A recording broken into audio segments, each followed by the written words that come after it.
I studied at Oxford, but I did not graduate. You can be wealthy, smart, talented, attractive, whatever, but hey, you're still going to get ill. I'm not sure tech company really means anything anymore. This is just going to be one of the defining problems of the next 50 years. I just think people give up too early. If Taylor Swift would like to take on a new challenge. So we got arrested twice.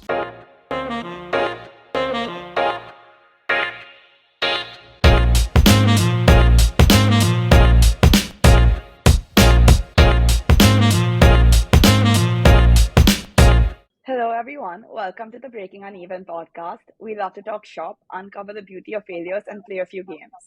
Today, we have with us the founder of Even, Mayank Banerjee, a dough expert at Domino's, audit associate at KPMG, graduate of Oxford, co-founder of Compass News, associate at Entrepreneurs First, and finally the co-founder of Even Healthcare. Mayank, have we missed anything? No, I think that's great. Two things. Yes, I'm the co-founder, not the founder, and I'm sadly not a graduate. I studied at Oxford, but I did not graduate. So Okay. yeah, I'm sure that's a whole other story, which I'm sure we might get into. But other than that, no, really, thank you so much for having me on. Yeah, excited to be here. Amazing. Yeah, we definitely need to dive deeper into all the background to it. But first, let's hear a bit more about Even, but we'll do that with a smaller game. Sounds good. So we call this the Twitter Pitch Challenge, which now has become a working title because we either need to change it to X or Threads or something. But anyway, Twitter is historically known for its 280 character limit, which sometimes makes it a little difficult to say exactly what you want. It takes about 20 seconds to speak 280 characters. And so we're going to transfer that challenge to you, which is to explain to us Even in 20 seconds. But it's not that easy. You also need to use one emoji and one hashtag. Got it. So if you've got the gist, I'm gonna put a quick little stop pause. Yeah. You can tell me when you're ready. So 3, 2, 1, go. Okay. Even is an attempt to combine health insurance with healthcare. Hospital emoji, that's a thing, that counts. Our view is actually health insurance should be about keeping you out of hospital and not just paying for you when something bad happens. Our bet is by focusing on keeping you healthy, we can make the premiums cheaper for you as the customer, we can make more money for the insurer, and hopefully we can keep our members happier and healthier too. Hashtag feel free. That's our corporate hashtag, I think. I don't know, man. Yeah, Yeah, it is. Let's go with feel free. So you went well over 20 seconds, unfortunately. But I think we still I got speak the very insight. slowly. You'll just say, hey, count up the words. I speak very slowly. But no. Amazing. But I mean, before we get into Even, you've had like an amazing variety in like your career. Generally, like when people start in like their professional career, they generally stick to an industry throughout, or at least try to, and like it's difficult to make those switches. But you've been moving around quite a bit. So how did you do that, and like what was the reason for all the move around? Yeah, good question. I think my end goal has always been roughly the same, right? Which is how do you hopefully end up having some kind of positive impact for as many people as possible in a short period of time. I think the journey has been okay. I'm going to probably exclude the finest moments of my career, Domino's, from this. That probably wasn't like the core part of it. But yeah, since then, basically after college, it was a case of trying to build a journalism platform that helped you be better informed about the world around you, because I believe that would be how you do interesting things. Then I actually worked in politics for a bit, but that one was like kind of consulting. Realized that, hey, I don't think necessarily a lot of politicians have a huge amount of impact, which is deeply frustrating. Then worked in a venture capital thing. That was honestly it was part-time. It was a stopgap to while I was working on something like Even, which, as I said, is kind of a goal which is India has a bunch of healthcare costs on one side. India has a bunch of money available to pay for healthcare on the other. Those scales, or that scale, is not really balanced. So how do you even it out? And yeah, that's what we're trying to do. Uh, Starting off, I'll be honest, it's a product for relatively affluent people right now, but eventually we want it to be truly, truly mass market. And yeah, that's the goal. It's interesting to see like how you mentioned like the end goal was like consistent throughout, even like the experiences were so different from each other. But yeah, back to what you said about Oxford. So you were studying at Oxford, which by the way, I love the campus. Like I've visited it a couple of times. It's a really like nice city. But what was the reason to not graduate or drop out of Oxford? I was naive and I thought I would end up doing a startup that would end up doing amazing things, i.e., Compass News. Yeah, big naivety. I also think I'd met my friends, I'd learned a bunch of stuff, didn't really need a piece of paper that said I was graduating there. I knew I was never going to do a corporate job. Like my experience at KPMG had made me realize that I was not suited for that kind of world. So yeah, here I am.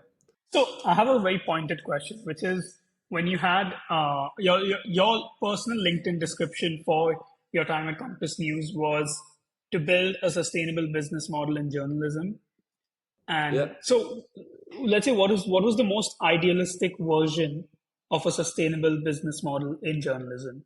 So no, good question. I think the idealistic version is people it moves away from being ad supported, which incentivizes certain behavior, to one that is more subscription supported and where people pay with their direct money. And I think the Guardian is actually a really good example. If you know about them, the Yeah. Guardian newspaper, it is free, right? Completely free for all. And I think they're pretty clear on how they always want that to be the case. Yeah. However, they there is so much goodwill towards the Guardian that they do donations, and actually they're able to get enough supporters, memberships, whatever you want to call it, that supports it. And to me, like if the quality of journalism is so high, people will support it with their wallets, and that might only be like a tiny niche of people, but actually that might be enough to build a sustainable enterprise where the incentive is always to produce amazing work that people want to support, right? Yeah. And as a supporter, like Wikipedia, right? I donate to Wikipedia not because I need to, but because I think it's a good thing. And actually, me donating means that it's free for everyone else. And I think, you know what, that's worth it. And there's enough people like that out there to support that piece. Yeah, and I think, on the other side of it, where you have, I don't know if you've come across the platform called The Information. Yeah, of course, yeah. I think they're quite good in terms of the model of being able to charge a large amount of money. It's not a cheap subscription in any way, shape, or Well, form, so I but mean, that's the thing, right? I think that the downside of the journalism kind of paywall stuff is I don't know about you, but I don't pay for the information. I think it's too expensive, and I can't justify yeah, it for myself, at least. Uh, and that means that some of the amazing stories that they do are restricted to the audience that can pay for them, right? I think Bloomberg is a news service effectively that's like, yeah, what, $20,000, right? And it's restricted to the financial elite, and you need it in order to realistically take part in the financial markets. I think just how ad supported has bad incentives, I think purely subscription supported also has bad incentives. It limits, like, if you actually believe knowledge is power and information should be shared widely, subscription and paywall journalism has some downsides as well. That's why I'm saying that things like The Guardian and Wikipedia, like you kind of said, what is the ideal version? It is something where, hey, the incentives are around, people want to support this because they think it's so great, but actually they're also okay with the idea of, it being so good that, hey, I want this to be publicly available for all. Yeah, and so yeah, so you were in the journalism space and then eventually came into the healthcare space. So what necessarily attracted you to this space? Sure. So healthcare is just something that's really important, right? Like, I think it's something that I've had family history with, where unfortunately people that I really, really care about, unfortunately, have passed away from things that could, if not avoided, just through bad luck, right? And that's really terrible. And I think it's a very good leveler, right? I mean, you can be wealthy, smart, talented, attractive, whatever, but hey, you're still going to get ill. You can still, bad things can still happen to you. And I think, how do you create a world where everyone is able to get access to the kind of healthcare that I'd want my parents to get, right? If they ever needed it. And that's the goal. That might take you a few decades, but that's roughly how I'm very much planning on spending the next few decades. Fair enough. So it comes from a very like personal standpoint as well, right? And then I think we've also seen a lot of businesses try out the digital healthcare space. We've had some of the founders on our podcast as well. So how is even necessarily differentiating amongst the rest in the market, and like what is different about your business model? Sure. So, I mean, I don't really think about it as digital healthcare, right? I actually think, I'm not sure tech company really means anything anymore. You're just saying your tech is really just a historical thing if you're trying to get a higher valuation multiple, but it doesn't really, no one really cares what is the problem that you're solving because you're doing it through tech. It's like, are you actually solving the problem? So yeah, we see ourselves as a healthcare company. And I think the difference about us is we try and do a lot ourselves, right? So a lot of people are like building a singular platform layer or whatever they want to call it, that does one tiny piece of the puzzle. We are kind of working with insurers. We have our own doctors. We do B2C, we do B2B. Our thing is we go where people are and we try and build them a better service and an experience for them. We started off purely online, but now we actually have our own offline centers and diagnostic centers. So yeah, it's pretty broad in scope now. So, given that even as in a long tail kind of business, which in India could be a very strong proposition, right? As you said, currently you're for the affluent, but eventually you want to make it mass market. Which of your, let's say, marketing strategies do you hold most important to you to accomplish that goal? I think I don't know yet, right? The marketing strategies will change. I think you might find something that works and it might work for a few months. You make the most of it while it works for those few months, and then something else, then that channel will become saturated because everyone else is doing it.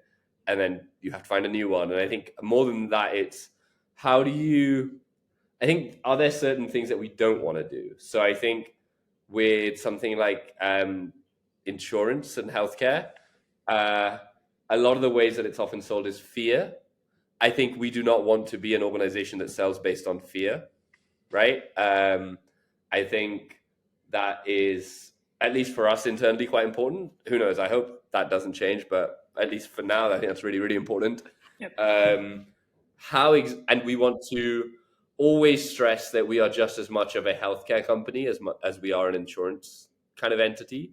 And therefore, for us, it's talking about the healthcare and the benefits of keeping you healthy is more important than, oh shit, if something, this is how much your cancer treatment will cost and whatever.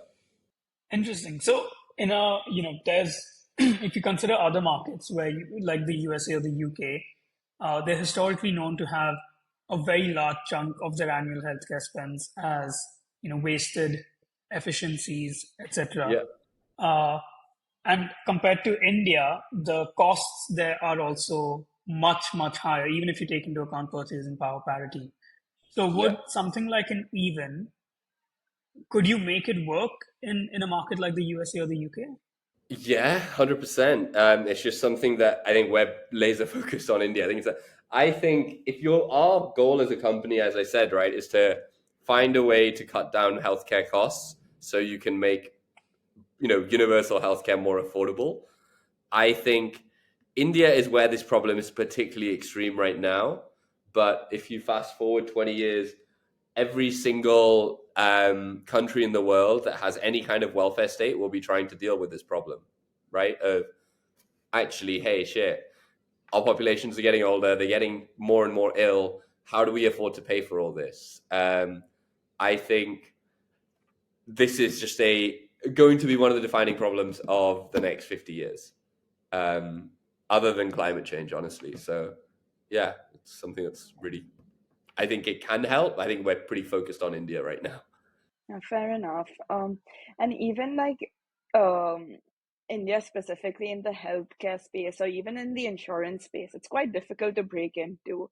So, what was your journey regarding that? Like, were you like trying to educate yourself on how to like break into the space, or because it's quite a stringent space and also very uh like old tradition in a way to like get into with a new perspective. So how is that? Hard, very, and you know it's still very very hard. I think so much of this is just you just have to keep trying, right? Like it, yes, doing difficult things is hard. Shock horror. I think that the most important thing is to just keep trying, and eventually, right? It took us. We're now 2.5 years in. We're still very early. We're still trying to figure it out. But I think now partners are taking us more seriously, and things are becoming easier. And part of the reason for that is because you haven't given up after the first 6 months. Would you just say then being persistent is key in like an industry that's because it's not only that it's hard in India. Like I work on the consulting part of insurance.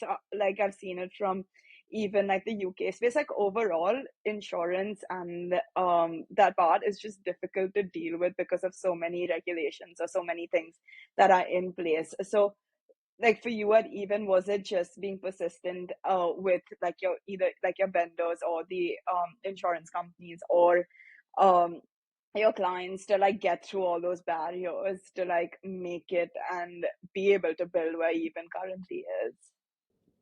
I would definitely say, yeah, I just think people give up too early. Okay, yeah. It's just pretty straightforward. I think, yeah, especially like the more, and this has been particularly relevant for me because, like you said at the start, right? I've bounced around a fair bit. And so as a result, I think when you come into a new industry, everyone thinks A, you're a moron, and B, you'll give up in a few months. So they're not going to take you seriously at the start. And then after maybe a year, they're like, wow, you're pretty consistent. You're persistent as well. So yeah, I think you just have to keep going. I guess people are also just like trying to test your patience, right? Like to Yes. see like how far you actually go. But yeah, no, fair point. So tell us this, man. You've been on other podcasts before, um, and since you know the kind of back and forth. I'm sure there's one question that you're always hoping the hosts ask you, or if you had to tell us to ask you one question, what would it be? Um, hmm. I don't know, man. That's a good one. What is the question what is the word that I would like to get out there? We are looking for brand ambassadors, and if Taylor Swift would like to take on a new challenge, willing to consider applications from her team and her management.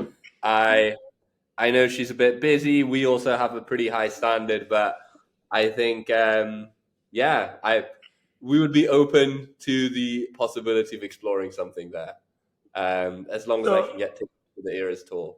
But to our yeah. 166 followers, in case anyone can sort that out with Hey, Taylor you Swift, would that be would be shocked, my friend. The world no, no. works in mysterious ways. That really should have been the hashtag, right? Cool. Swifties feel free.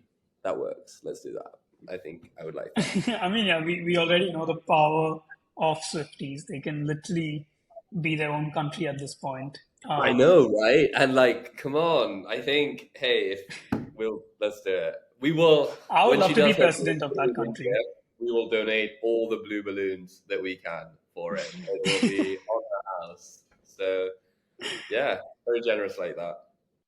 Cool. So let's go on to our next challenge.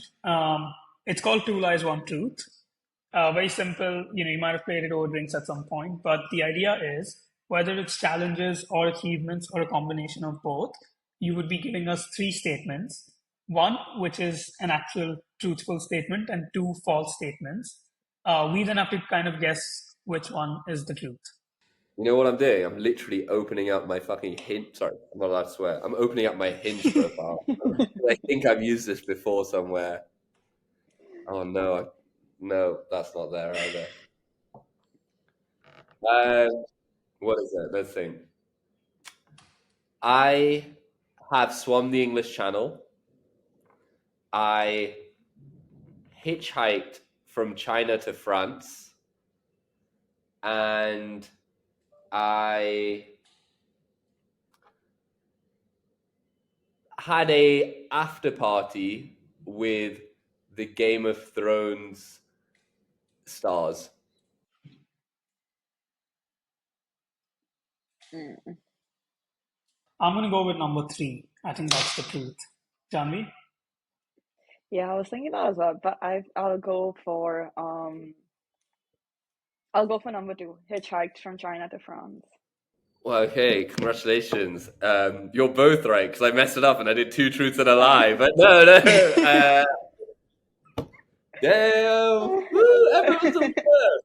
Yay! Yeah, no. So with those two, it was fun How on times. earth did you hitchhike from China to France? Yeah. How long did that take you? About 6 months with great difficulty. We were 18, my friend and I. Went basically along the top of China, into Kazakhstan, through Kazakhstan into Russia, over the top of Russia into Finland. Then when you're in Finland, you go down, you hit Sweden, Denmark, and then you're kind of in the home stretch. So yeah, it was a vibe. Wow. Sounds really cool though. It was idiotic at 18. We hitchhiking couch surfed the whole What way. what was the most dangerous part of that journey, or the most dangerous vehicle you ended up in? So we got arrested twice.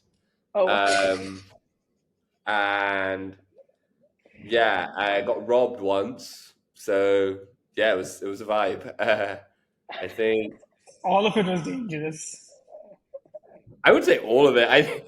I will say Kazakhstan and Russia were a little bit on edge, I think, at various points. But honestly, met some amazing people. I don't know if you've ever tried hitchhiking before, but we were couch surfing the whole way as well. And so just lived in some ways off the generosity of others. And if you've ever tried hitchhiking before, try standing on the side of the road, smiling at every single car that passes you by. And that's frustrating after 5 minutes. And your job is to keep smiling. The longest wait we had, like 5 minutes is bad. After half an hour, you get really frustrated. The longest wait we had was 17 hours. So that was just like depressing to the max. But Wow. eventually, the random truck driver stop took us 800 kilometers. So it's wild how these things work. wow. That's insane. I think you were a very adventurous teenager. And now I am incredibly boring. It's very sad. I don't think I believe that because I feel like even your boring is pretty adventurous for a lot of people. No, I'm really dull. Like my ideal weekend is one with office and Wi-Fi and like no rain. I'm very happy with my routine. It's a great routine. I enjoy it greatly. Fair enough. But let's move on to our next challenge. It's called red flags. We're gonna give you three hypothetical situations composed of two things that are going great and one thing that's not so great, which is the red flag. You need to assume that all of these are true, and we've adapted these situations to you and even. And you have to pick which of these three situations you would rather be in and tell us why. Situation one, even has grown to 1,000 employees. Your active subscription are up 200% from last year, but your pricing and revenue model starts to fall apart at your current scale. Situation two, even has penetrated into the depths of India. The best talent in India wants to work at even. but your latest marketing campaign is cancelled by social media. And situation three, even has measurably helped improve 5 million lives. You're gearing up for an IPO, but Matilda and Alessandro both decide to leave your company. Okay, let's think. From a purely selfish one, the red flag in situation three is kind of bad because I really enjoy spending time with them and it's fun. And, it's nice to work with your friends. If they decide to leave, however, maybe there's a good reason for it. And I think the kind of social impact for situation three is probably the best so far, right? Like, actually, the rest of it's just like even specific. Who gives a shit? Situation three is like you've actually done something useful. So I think so it's the one that's probably the most painful for me personally, but clearly the best overall. I mean, IPO, what else? It'll happen. I think that's probably situation three. What I would like, even if it's not the particularly ideal one. I think situation two is just like, oh my god, getting cancelled is the best form of PR, right? Love it. Vibes. Oh yeah, I would like some fake controversy. Why not? To me, cancelled implies you probably really didn't do anything that wrong. You just handled it poorly. That I can handle, right? If we did something terrible, if it was a marketing campaign that got cancelled, yeah, fine, you'll deal with it. Honestly, I think it'll be good in the long run. If you actually did something bad, then yeah, that's a bigger issue. Yeah. One is just like, yeah, the one is probably the future, but hopefully not. That's so yeah, that's my explainer for those three. What did you think I would pick? Obviously, I three, think, right? yeah, I would say three as well, because a lot of like what we've seen previously is a lot of founders prioritize the company at their own detriment. Yeah. And like we've seen that quite a bit, and we're like, it makes sense, but like sometimes you're like, okay, like they do actually care about the company more than themselves and like what they want to do.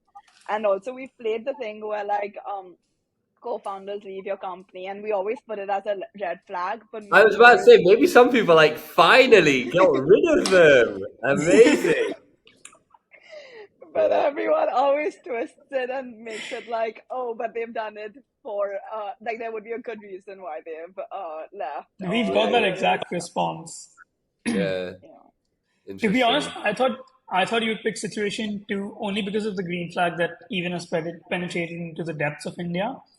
Um, I yeah, mean, but I I think if you guess want to impact a positive impact of 5 million people, you'll probably get the other yeah. 50, maybe even 500. It's just time, right? Like, are you willing to grind it out? The other thing with situation two was about the best talent, like the best talent wanting to work with Even, because I've seen like Even is very talent focused and people focused internally as well. Um, so I just Yeah, wanted, I think we're trying to be a bit more precise on that, though. So we used to say we would want it to be the best place to work in India, then realize that means absolutely nothing. It's just always it's like an easy line to say. I think if anything, what I count as the best place to work is probably going to be very different from my mom, right, or my dad, yeah, and so on, or like someone me 10 years ago. And I think now we increasingly think about it as we want to be the place where people do the best work of their life so far, right? And I will be very honest, the times when I think I've done the best work of my life have been times when I've been working with smart people. I felt like my life wasn't too chaotic. I could like focus on work. But I'm not saying it was ever easy. And actually, sometimes it was probably in hindsight a little bit unpleasant. Like it was stressful, it was hard. Um, but I was doing it with amazing people that I like spending time with, and we got stuff done. And that's kind of where I see it. I think it's very hard to do the best work of your life without some degree of pain. And yeah.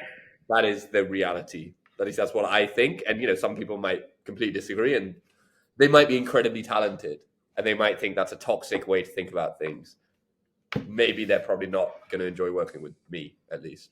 Fair enough. No, I personally think that only when you push beyond the boundaries of what you think is acceptable in terms of work, at least even for me, that brings out the best in me. Like, for example, if on average I work till 7 p.m. every day, I know that the days where I kind of end up stretching up to 9, 10 p.m., that's when I like really go above and beyond anything I've done before. I don't even think about it as hours, right? I think it's like I'm one of the least productive people I know. I will, yeah. Whereas my co-founder Mati, she will blitz work and be done by 6 and not need to think about it again. Whereas I will take the same piece of work and finish up at 2 a.m. because I've spent half the time watching YouTube videos in the middle and just like doing dumb shit. So I don't think it's the hours. I do think that good people don't realize how great they can be. And I think great people don't realize how hard you have to work to produce great work. So yeah, if people, I think sometimes it's just like reminding people like, hey, you're amazing, you can do better. And unfortunately that better is a lot of effort. So yeah. Interesting. Cool. So with that thought, let's go to our final segment, which is the rapid fire. So self-explanatory, quick questions, quick, short-worded answers.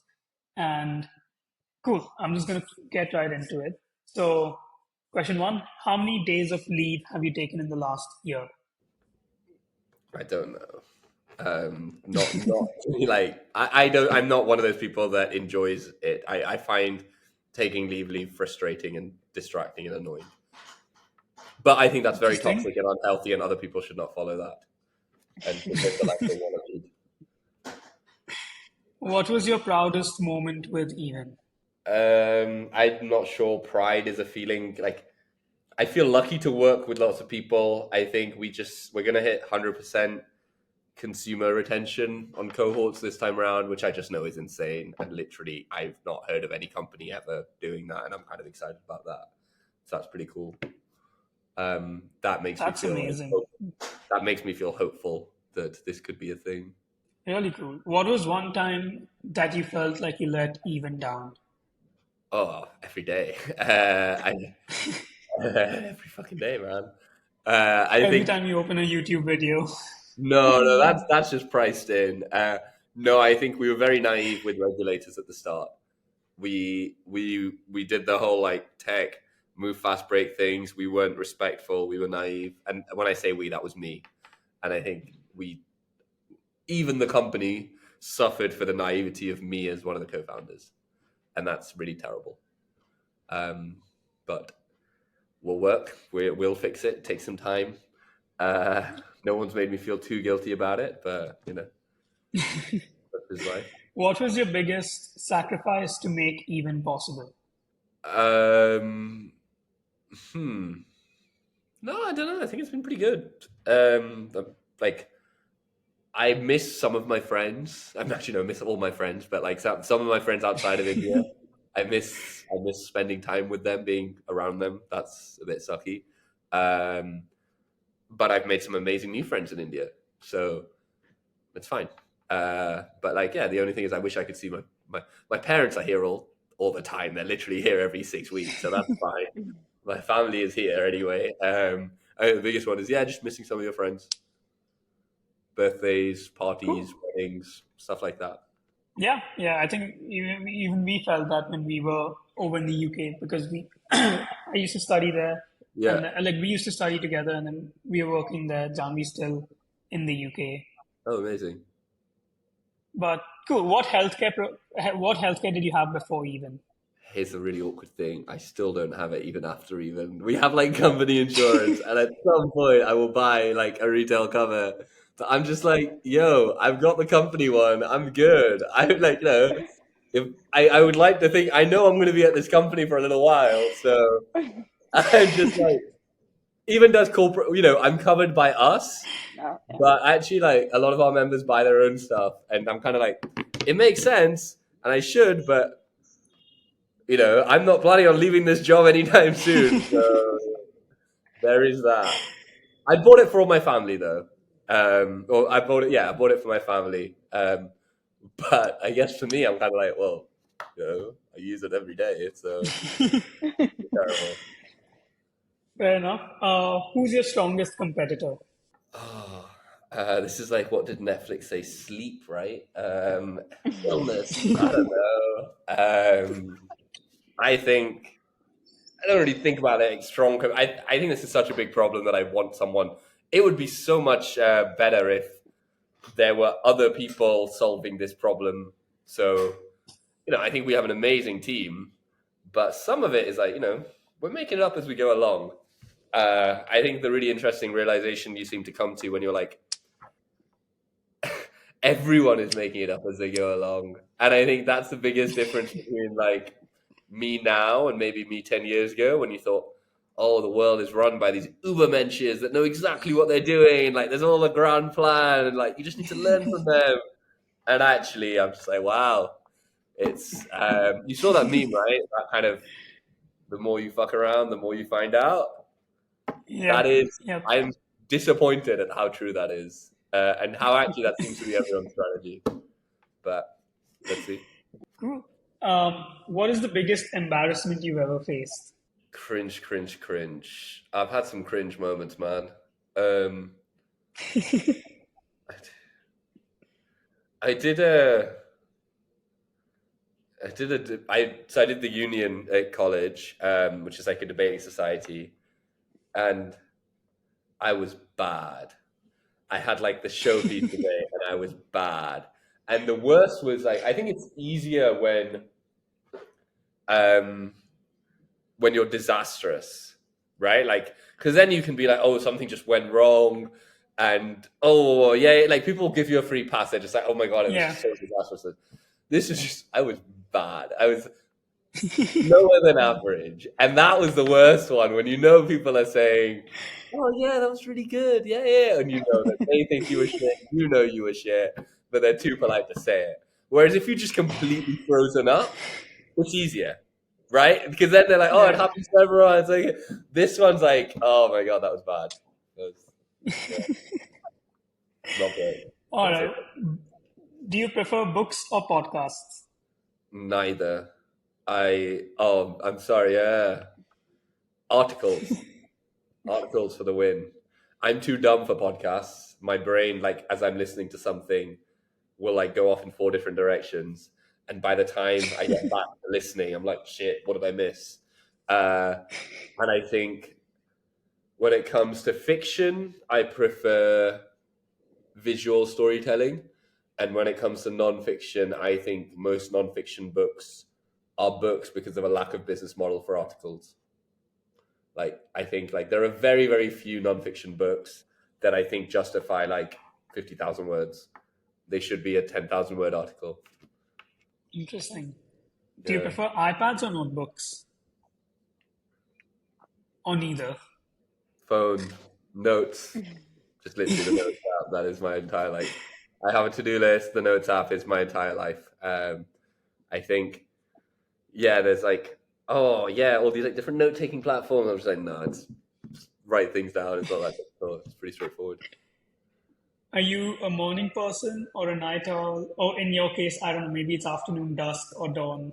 No, no, no. I am not a morning person, my man. I think the best moment of my life, the moment when I've felt at peace with myself, is when I've realized that I'm not a morning person and I will not try to be. And like, fuck this whole early morning gym thing. No, I'm gonna wake up at 9:45. I'm gonna be in the office for 10, and I'll go and like I'll sleep at 3. That's fine. I'm okay with that. None of this like, oh, let's wake up, do an ice bath at 6 a.m. No, forget it. That's not me. I'm 30 years old now. I'm not that guy. Do you prefer threads or Twitter? Is thread still a thing? I don't know. I prefer to Zeet. I prefer to Zeet or whatever the hell it's called now. Yeah, no. I actually don't tweet at all. But no, I'm very much. Twitter is as an addiction. I would inject it into my veins. It is so like just information, right? Like short, sharp, interesting Yeah. information that things in your brain. I love it. Cool. Last question. What's your favorite social media? I want to say Twitter, but like I actually think I'll think about going to sleep at 2:30. I'll just start because obviously TikTok's banned in India, right? But I'll open up Reels, and then before I know it, I'm like, "What have I watched?" And it's 50 minutes later, and I don't remember a single thing that I watched.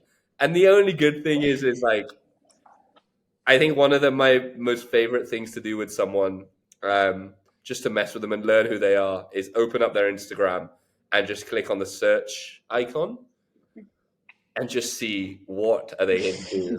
And I think that's like amazing. But yeah, I think my favorite is Twitter, but I probably spend a disgusting amount of time just watching food videos. Food Your videos. guilty pleasures Instagram. Yeah, man. Like I'm just looking at it now, and I've got Succession memes, rowing videos, grilling action, some pretty good shit. Yeah. Cool. So that concludes our rapid fire segment, which brings us almost to the end of our conversation.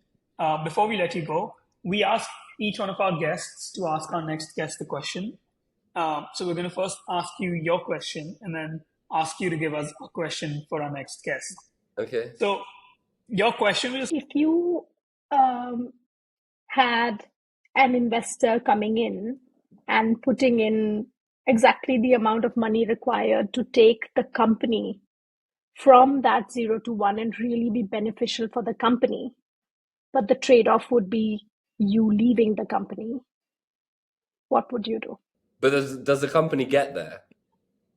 yes, Oh, the done. company gets Yeah, to the vision. done. 100%. Like, oh my god. Like, please, who is this investor? Let me sign. I will go off and do like something else. I think the other one was education and upskilling. Cool. Someone has solved this for healthcare. I'll go off and do something else with my life. Please. That would be amazing. Ideal. Yeah. It's quite cool to have like that because this is a very specific question, and to have that strong opinion, I think I'm glad that it ended up being you who was answering this Yeah. question. So that does bring us to the end of our conversation. But Mayank, thank you so much for coming on board, giving us your time. We really hope you enjoyed the experience as much as we did. No, it was really fun. I genuinely, it was really interesting, really good format. Thank you so much for having me. I hope I didn't say anything too controversial. Remember, Not at all. Swifties feel free, right? Swifties feel free, guys. That's it. We want her. That's the angle. Tickets I will take.